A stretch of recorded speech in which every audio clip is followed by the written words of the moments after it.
Hello and welcome to Talking General Practice, the podcast from GP Online. I'm Emma Bauer, the editor of GP Online. Today on the podcast, I'm talking to Dr. Caroline Watson, who's the chair of the Royal College of GP's Secure Environment Group and has over a decade of experience working as a GP in prisons in England. In this conversation, Caroline explains how she got involved in working in secure environments, what working in these environments entails, and the challenges faced by GPs working in them. She also discusses the complexities of prescribing in prisons, the common health issues seen in prisoners, and the multidisciplinary teams that GPs work alongside. Caroline also shares her insights into the rewarding aspects of working in secure environments and the role of the RCGP Secure Environments Group in championing improving healthcare for people in contact with the criminal justice system. And she offers some practical advice for GPs interested in this career path. Before we move on, just to let you know that MIMS Learning Live is returning to London on Friday the 13th of June, and this year it's heading to a brand new venue, the ILEC Conference Centre in Earls Court. Brought to you by our colleagues on MIMS Learning, this is an event you won't want to miss. It's your chance to boost your clinical know-how, connect with peers from across the UK and gain fresh insights that can help make a real difference in your patients' lives. Spots will go fast, so head to mimslearninglive.com/London and get your ticket today. I'm delighted to welcome onto the podcast now Dr. Caroline Watson. Caroline is chair of the RCGP Secure Environments Group and has over a decade of experience working as a GP in prisons in England. She is currently clinical director of Northamptonshire Healthcare NHS Trust Secure Services and works as a GP at HMP Bedford. Thank you so much for coming on the podcast, Caroline. Great pleasure. So first of all, I was interested in finding out, how did you get involved in working as a GP in secure environments? What led you to this line of work? Well, I started off in mainstream general practice and then moved into working with people experiencing homelessness and really enjoyed this. We then moved area and there was no specialist homeless practice in that area. And I fell into prison that way because of the many parallels of health inequalities, social exclusion, drug and alcohol use, mental health, complex physical need. There's a huge parallel there between people experiencing homelessness, people in contact with criminal justice system, and indeed many other of the inclusion health groups. So you're the chair of the RCGP Secure Environments Group. When we talk about secure environments, what exactly are we referring to? Prisons is only just part of that, isn't it? There's prisons, young offenders institutes, secure training centres. There's a secure school that was opened recently. We also look after people in immigration removal centres and in secure hospitals. I sort of gave a bit of a flavour of your job titles at the start. So where exactly is it you work now and what does that role involve? Well, I've got about 3 roles. As clinical director, that is overseeing the clinical quality at 6 prisons and the immigration removal centre over in the east of England. I would do clinical work in Bedford Prison, which is a remand and local prison, category B prison.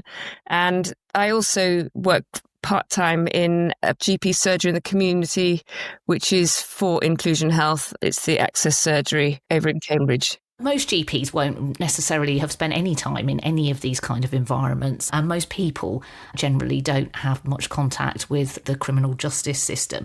It sounds like it must be quite a challenging environment in which to work. What are some of the key challenges you face sort of day to day in providing GP care to patients in a secure environment compared within the community? How is it different from being a GP in a standard practice? So in a standard practice, if you want to refer a patient to hospital or if you want to ask them to have treatment that's outside of the surgery, that is something that the patient is free to do. Every movement of people in prisons depends on the prison staff. So to get patients to come to see you for an appointment depends on the prison staff availability to unlock and escort people over to the clinic. If somebody needs to go out to hospital, then escorting arrangements need to be made to ensure that any movement is done outside of a prison is secure and that the risk of escape is mitigated. So all the care is very much based around the regime of the prison. So you've actually got 2 systems working, the prison with a security agenda and health with a different agenda, and sometimes those are competing. it can be difficult to provide timely care. And one of the emerging issues that has arisen because of capacity that people may well be aware of is that people are being moved through prisons very rapidly. So if in the community I was looking after a patient, I would imagine that I would be able to bring them back, that I would be able to arrange investigations if they needed them and refer them to hospital. They'd wait for their hospital appointment, they would be seen and they'd have the treatment that they needed. In the prison, I may see somebody, arrange investigations, refer them, and before they've had the opportunity to go to a hospital or have their investigations done, they may have been moved on to another prison. So the work then has to start all over again. Who's actually responsible for healthcare in prisons? Is it the NHS or is it the prison service? It's the NHS. Right, okay. How does that work then? So it's the local ICB is responsible for organising that. Is that how it works? Well, no, that's an interesting thing. That there is specialised commissioning by NHS England Health and Justice. So it is actually distinct and separate. And that will be interesting to see how we can build on integration as integrated neighbourhoods health begins to take more shape in the coming months. Who else do you work alongside in a secure environment like prisons? Who are your day-to-day colleagues and part of the healthcare team? What other clinical staff would be working in a secure environment? It's actually a real privilege because we work as part of a primary care team with nurses, healthcare support workers. We work alongside the drug and alcohol teams, both psychosocial and clinical. We work alongside mental health colleagues, so that's nurses, psychologists, psychiatrists. We have allied health professionals such as physiotherapists, podiatrists who may come in, and there's dentistry and opticians, as well as the actually very valuable colleagues among the prison who we are as a health team part of the prison and need to work very closely together, particularly to support patients who have maybe injured themselves or are feeling suicidal or have particularly complex drug and alcohol, physical health and mental health needs. So there's a lot. It's like a big, almost like an integrated neighbourhood under one roof. So you've touched on some of the health issues that you have to deal with. Drugs and alcohol misuse sounds like a big one. Are there any common health issues that you do see in prisoners? Is the range of conditions that you see and treat, is it very different from what you would see in a normal GP practice? There is definitely a lot of drug and alcohol related and mental health problems. But there's a lot of complexity. So very similar to if you imagine an inclusion health population where people may have neglected their health needs or they have disengaged from service because of loss of trust or difficult experiences with either health or with other authority figures. We find often people present late with more complex issues. So it's very much like a concentrated version of complexity that occurs in prisons. Do you actually come across people who've perhaps not engaged with any healthcare for a really long time and that's the first opportunity they've really had for a long time to engage with a doctor? Yes, sometimes when people come in, it will be the first time that they can actually catch up with their screening, they can have vaccinations, they can actually get on top of their health. And certainly I've worked with patients who've had very poor, for example, diabetes control. That is because of the level of monitoring that is possible under one roof. It's been better controlled. So there are ways, and certainly people, if they are leading a chaotic lifestyle because they're struggling to find housing, that shelter, the food, or if they've been struggling because their focus of the day has been to find the next drug hit, it gives them a break from that, and we provide, obviously, opiate substitute treatment, as you would have in the community, as well as the psychological therapies that go with that, and we provide treatment for alcohol detoxification. So it often will give people a bit of a break from some of the chaos that their lives may hold out in the community. Do you need any specific skills or training to work as a GP in a secure environment? Do you need to have special training in substance misuse, or is it just useful to have that? It is possible to work in a secure environment without having experience of either patients who've been homeless or are in an inclusion health group. Substance use is particularly important in remand, which is the type of prisons where people first come in from the community. But often in long-term training prisons, you may actually be dealing with very similar population as you may see in the community. How does the prison environment itself impact on the health of prisoners? Does it cause any particular challenges for specific conditions or anything like that? Well, there are still a number of prisons that were built in Victorian times, and for example, the doorways are small. It's very hard to get a wheelchair through. The actual cells are shared often because of the overcrowding. If you need any additional equipment, again, that is very difficult. People's mental health can be severely impacted both by being in prison, for example, if you're on remand and not certain what's the outcome of your court case going to be, or because there may be limited hours that are out of somebody's cell. So they've actually got very little contact with the outside, fresh air or green spaces. Equally, contact with families may be limited. There are now phones that people have access to. Before COVID, people would have to queue up on the landing in that half an hour out of their cell and wait to speak to somebody, and they may only be allowed out at in the middle of the day when their partner or family are at work or school. So physical health can be impacted by sometimes delays to actually being seen in a hospital if people are being moved around the estate, or if somebody moves from prison back out into the community and their care continuity is changed. What happens when it comes to prescribing? Are there any special rules and ways things need to work if you're issuing medicines to people?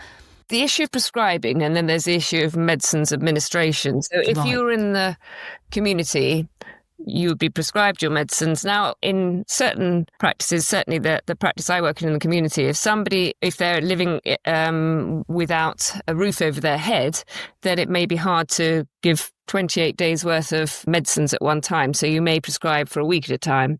When somebody comes into prison, they have what's called an in-possession risk assessment. Certainly if somebody's feeling, because they've come into prison, like harming themselves or they're feeling like ending their lives, they wouldn't have their medicines given in possession.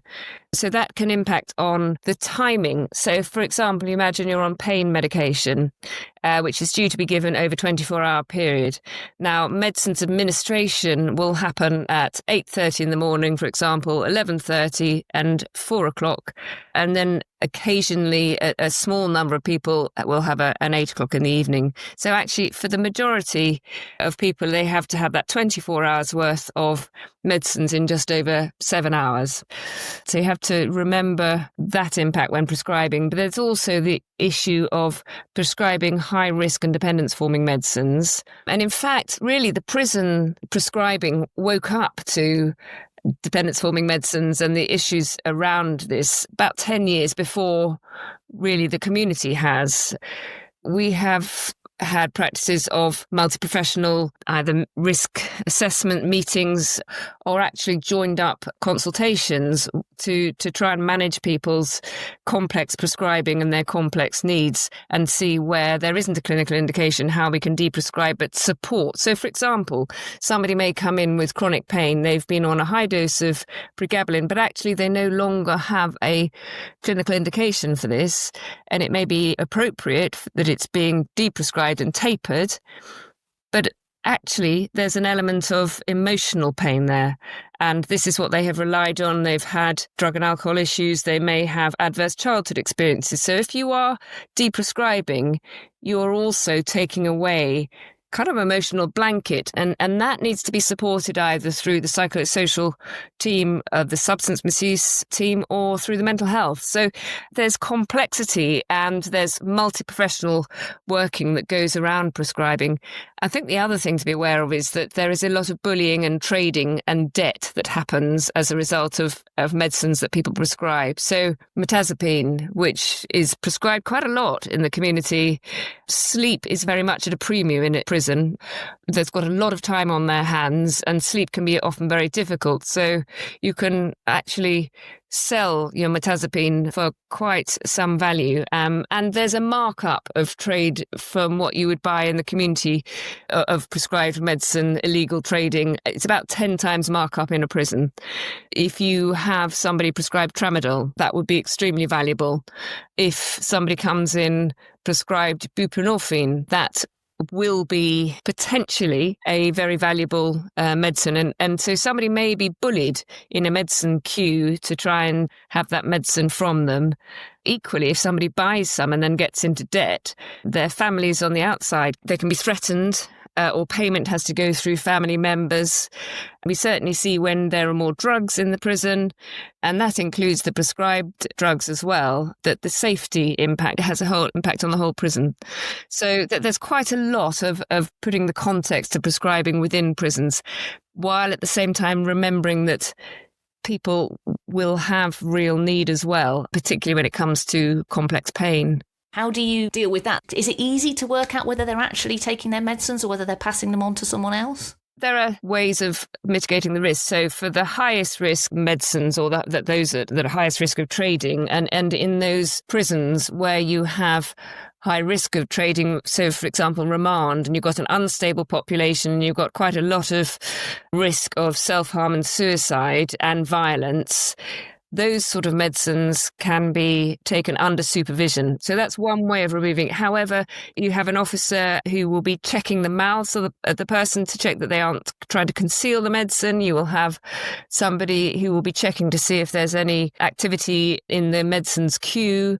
And if that does happen, then the person will have a review with the prescriber to discuss actually what was the context to this. Were they being bullied for their medicine, or what was happening? Do they not need it? And if they don't need it, then it is deprescribed, because we're looking at the safety of the individual who's prescribed the medicine, the safety of the people who aren't prescribed it, who might otherwise be getting it, and the safety and the stability of the whole prison. So it's quite a complex art to it. But I think that equally, if people have medicines in possession, it does mean sometimes they can take it at a better time. So the prison I work in, people have to have their mirtazapine at 4:30 in the afternoon, because that is when the medicines round is. Now, you may fall asleep and then you're wide awake from 10 in the evening. So it can have a real impact on the benefit of medicines. So you're weighing up what would otherwise be a safe and reasonable medicine and is actually something that could cause harm in a prison. Do you have like a certain level of care that you can provide within the prison, and,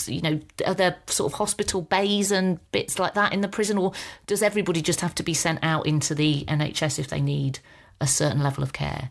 Well, there is variation across the regions. There's variation across the prison type. So we've talked about remand prison, category B local, where people come straight in from the community and from the local community. There are also category A prisons, which are the highest security, and there are C, which are where people remain on site, and D is the open category. So if you're in D category prison, actually, you're more able to get to external appointments without the escort. If you're in a B or C, then you will need an escort with the prison staff. However, in remand prisons, there will be 24-hour nursing care provided. So there will be a level of cover of care. When we talk about inpatient units or healthcare units, they're actually cells. They're a wing, and they are cells that are locked. They will be locked from the time that the afternoon regime finishes, which might be 5 in the afternoon. They won't be unlocked again until the next morning. So it's not like having the same access as you would to a patient in hospital. If you do overnight need to see a patient, then that patient can be unlocked, but you have to ask the permission of the duty custodial manager to have someone come and unlock that cell. It's very different, and it's not the same level of care as you might imagine an inpatient or a 24-hour care in a hospital at all. All public services are under massive financial pressure at the moment. Are there any other impacts that those kind of financial constraints have on the way care can be provided in secure environments? The staffing shortage and retaining staff is a real challenge. We not only have the impact of if you've got staffing, healthcare staffing, but if you have prison staffing shortage, that means that the care can't be facilitated as easily. So often you may need to rearrange a hospital appointment because there aren't enough officers to be able to facilitate that additional escort. The full and the overcrowding impact, the real impact is that capacity and churn. So you are dealing with high numbers of people who are coming in every day, new patients with undifferentiated health need that you need to assess, who may have quite a lot of unmet needs that they have been sitting on in the community unaddressed. A lot of the focus, particularly in the remand prisons where the churn is so high, is on managing acute and immediate need, managing actually the reception processes that need to be provided, and administering medicines, and acute managing, so incidents on the wing. So if there are several people who've become intoxicated because there's drug infiltration in the prison, for example, spice, that can impact. So you've got a backdrop of staffing shortage. You've also then got additional acute needs that are caused by the safety and impact of, for example, drugs and violence in the prison. We're talking about lots of the challenges, and it sounds like it's a really tough environment to work with, and obviously very challenging patient group, but you've been doing this for a long time, so you must find it a rewarding place and environment to work. Why do you like this work? What do you get out of it? It is a real privilege. It's a privilege to have any patient share their immediate needs with you, or those that are pressing or those that are on their mind. So to be able to manage complexity, to be able to actually see significant difference in somebody's health, to offer somebody a trauma-informed service where they may otherwise not have engaged with healthcare is a really valuable role. So coming on to the RCGP Secure Environments Group. So you're the chair of that group. What does that role involve? The Royal College of GP Secure Environments Group is there to champion and identify the issues that are pressing within prison care and to improve and look to improve the health of people who are in contact with the justice system. So that happens both through quarterly meetings that we have, but we also have an annual Health and Justice Summit where there is research shared, where there's best practice shared, and where we hear from policymakers, we hear from people with lived experience, a vast range of people. So there's a lot of education that goes on. We also have teamed up with the Royal College of Nursing and the Royal College of Psychiatrists to form a collaboration called the Health and Justice UK. Through that, we offer communities of practice which support clinicians and people working in secure environments in the different regions. So if you are, for example, a midwife and working in a women's prison over in the east of England, it may be that you aren't working with many other midwives who are working with secure environments, but there is an opportunity to both meet as part of a community of practice for the east of England, or actually with other midwives who are providing that clinical role in other prisons. There's equally the same for nursing for GPs. So we have multi-professional, inter-provider learning that we offer through these communities of practice, which goes on, depending on the actual group, it will go on 2 or 3 times a quarter. So we're able to support, we are able to provide support for national stakeholder groups. So we were asked to inform on a clinical basis the clinical reference group for NHS England, and we will work with HMPPS, His Majesty's Prison and Probation Service. Are there any specific training or resources available for GPs? So you talked there about, is it mostly just through those kind of groups where people can come together, or do you have any training resources and information for GPs working in prisons? I originally held a role as clinical champion before I became chair, and in that role we developed a suite of resources. So there are online resources for people to pick up on all the different areas of health, for example, prescribing, or what to do when you're starting out in a prison. So there are resources that are available online. There's an e-learning package. So we have provided resources and continue to provide statements to support good clinical care. If there's any GPs listening to this, or nurses who are potentially interested in pursuing a career or working in a prison as part of a portfolio career, what advice would you give them if they wanted to do that? I would say get involved, inquire, see where your local prison is, or contact the Royal College of GP Secure Environments Group. We'd be delighted to put you in touch.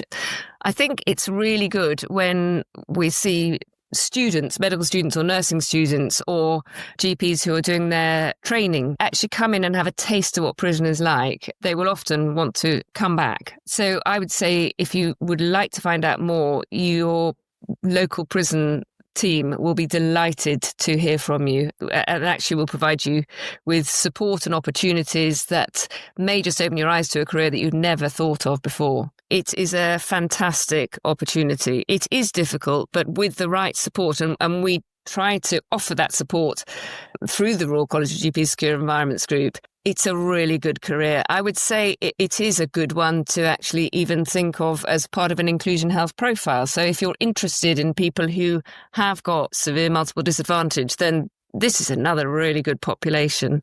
You talked a little bit earlier about recruitment and retention. Is that a real challenge in prisons for medical staff? When we think of medical staff, I'm thinking of psychiatrists and I'm thinking of general practitioners. There is a real shortage of forensic psychiatrists. That's national. So if you are wanting somebody to come in and to work in a prison, that can be a hard ask. However, when people come and work, they often will stay. What I would say is that it's a real opportunity. People can provide 2 sessions a week in a prison or even 1. They could work full-time. It's a real opportunity to have it as part of a portfolio. And I think there's a real benefit to having people who also work in the community as well as working in the prison, because it provides that added support and the added perspective of what it's really like when somebody goes back out into the community. And that's one of the reasons why I actually took back up the role that I'd been working in before, in the same practice I worked in before I ever went into prisons, because of that sort of continuity piece. From your perspective as being the chair of the RCGP Secure Environments Group, what are the biggest changes or improvements you'd like to see in prison healthcare in the UK? If you could get a word with someone at the top table in the government, what would you say they needed to do to improve things? We need to look at how we can better integrate with the ICBs around us, with the ICS. So with the neighbourhood, I think that where the challenges lie, they're often related to continuity. And if you can build or have built in better links with, for example, your local hospital or your local GP practices, or I think there is a real opportunity. I mean, even the IT system is not the same as the community. We have System 1, but it's not the same version of System 1. It's a more rudimentary version. If we could integrate more closely with the neighbourhood around us, I think it would improve the connection when people leave prison. It might even prevent people coming back into prison. It would help to support a more integrated workforce planning. We could probably get better shared assets as well if you've got staffing who are working actually cross-sector with a greater understanding. I think that will help the patient group too. Do people usually end up, if they are convicted and they get a sentence, do they usually end up in a prison sort of near their local area? So are they likely, for example, when they come out of prison, are they likely to be quite near the place they've been in prison? So that kind of continuity across with their healthcare would be useful. If somebody's serving a long sentence, they may move prisons both during the sentence or they may be located away from their families. For women, because there are only 12 prisons in the country, they're often located a long way from their families. But often if people are coming towards the end of a long sentence, they may be moved back to their local area so that planning can happen. So I think that if you had continuity of roles and clinical continuity that went across, there is services that have been set up to support continuity. So there is a non-clinical service which is called Reconnect, which has been developed to support people with health needs when they leave prison. So they will help to re-register with a GP, or they may be with a drug and alcohol service. But if there was a connection and integration with the actual community around, I think it would have a better impact on, as I say, the understanding, but also all those pathways, the referral pathways. If we were not having to lift and shift the referrals, that would benefit the patients as well. What advice would you give to practices if they have new patients coming onto their list who have spent a period of time in prison? Is there anything that you would recommend that they should be doing, the GPs at those practices? I think it's not just the GPs. I think it's right from the waiting room, the reception staff, and that welcome. It's really thinking of a trauma-informed, so really being aware of the backstory that people will have. Very, very often, people in prison will have multiple adverse childhood experiences that have led down that path that has ended up in the prison or in community justice services.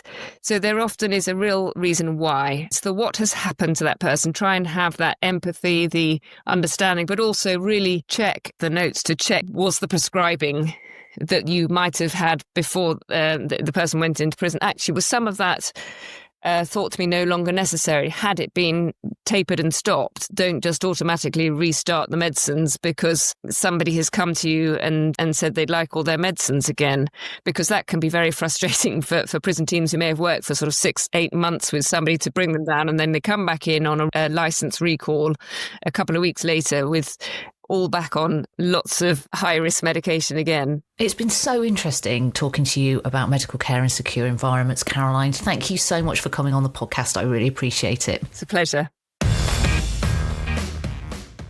Well, that's it for this week. Thanks again to Caroline, and thanks so much for listening. I'll be back next week, so please do join me then. In the meantime, don't forget you can keep up to date with all the latest news affecting general practice and access lots of other resources on our website at GPonline.com.